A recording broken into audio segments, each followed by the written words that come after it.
नमस्कार दोस्तों, जैसा कि हमने कल कहा था आपको कि मराठों की एक किस्सा आपके सामने रखेंगे। दोस्तों, ये मराठा शब्द जानते हैं कैसे बना है?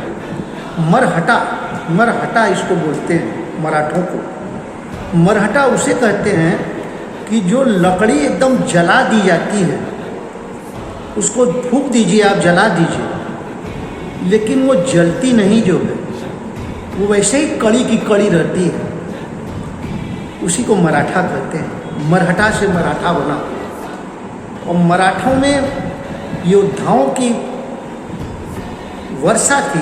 इतने योद्धा थे मराठों के पास कि कहा नहीं जाता। उसके एक एक योद्धा इतने लड़ाकू थे, इतने थे तो बहुत कम तादाद में, लेकिन बहुत ही लड़ने जुझारू जिसे बोलते हैं। मराठा रेजिमेंट भी है हमारे वहाँ मिलिट्री का। तो मैं उस मराठे की बात अब आपको बताने जा रहा हूँ जो छत्रपति महाराज शिवाजी मुगलों को या किसी भी हमलावरों को महाराष्ट्र में घुसने नहीं दिया। मराठाओं में ये जा नहीं पाए, भगा दिया। उनका ये ख्वाब था दिल्ली में राज करने का, लेकिन ये इसलिए नहीं संभव हो सका कि साथियों हमारे बीच में ही गद्दार हुआ करते थे। मैं मुसलमानों की बात नहीं करता, मैं हिंदुओं में गद्दारों की बात करता हूँ।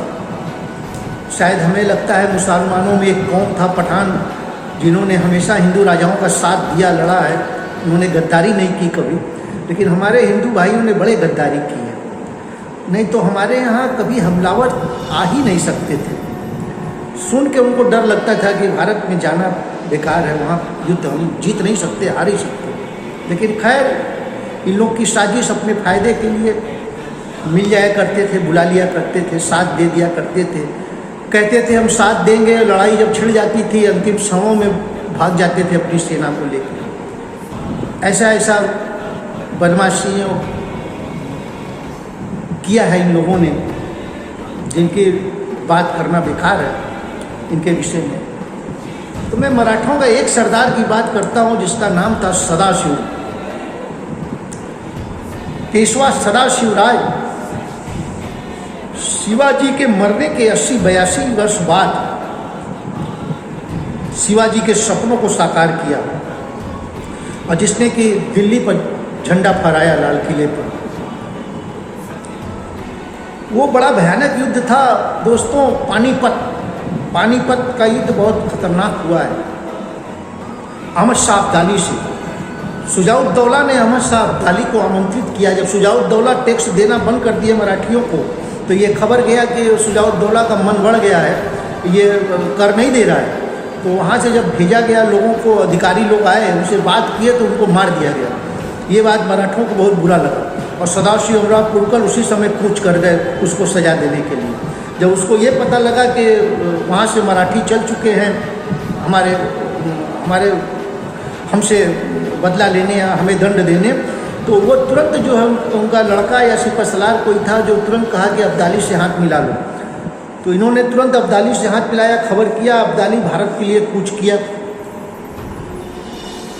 और अंत में एक परिस्थिति ये आई कि जब दिल्ली पर कब्जा हो गया, पहले अब्दाली सोचा कि पहले दिल्ली पर कब्जा करें, लेकिन उसके पहले जो है सदाशिव दिल्ली पर कब्जा कर लिए।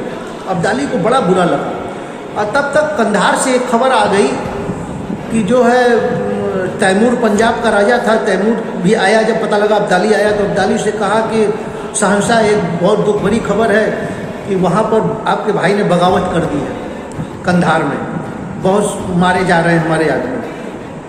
तो अब्दाली ने कहा कि हमें वापस कंधार जाना है, अफगानिस्तान जाना है। तो शुजा-उद-दौला का जो लड़का था वो फैल गया, कहा अरे कैसे आप जो है जाएंगे, अभी तो युद्ध आपको करना ही है। वो तो अपने फ़ायदे के लिए बुलाया था। अब्दाली कहा हम तुमको मार देंगे, हमको जाने दो।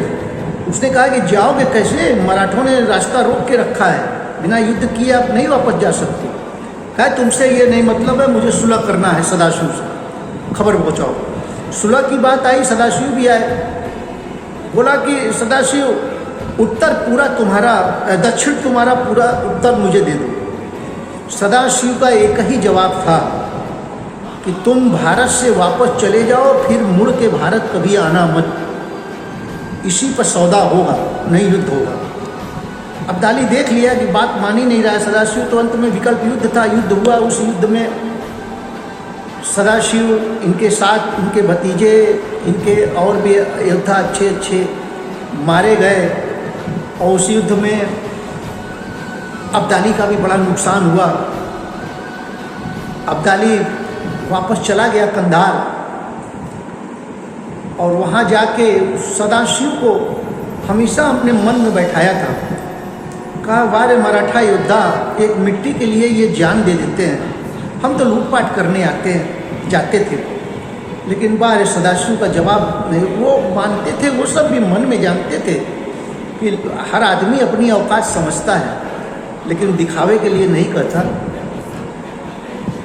इस तरह मराठों की सपना पूरा हुआ, दिल्ली पर सख्त सदाशिव पेशवा ने दिलाया। शिवाजी तो थे नहीं, लेकिन उनकी आत्मा ऊपर से देख रही होगी, कितनी खुशी मना रही है। तो एक समय में पूरे भारत में साम्राज्य था मराठों का। ये मराठों की एक कहानी है, ऐसी बहुत कहानी है मराठों की। फिर कभी कोई नई कहानी लेके मैं आऊँगा। कहानी तो रोज़ आपको सुनाता हूँ, सत्य कथा, इतिहास से जुड़ा, सामाजिकता। और फिर मैं ये बात कहता हूँ, जो आज हम बात करते हैं कल वो कहानी बनती है।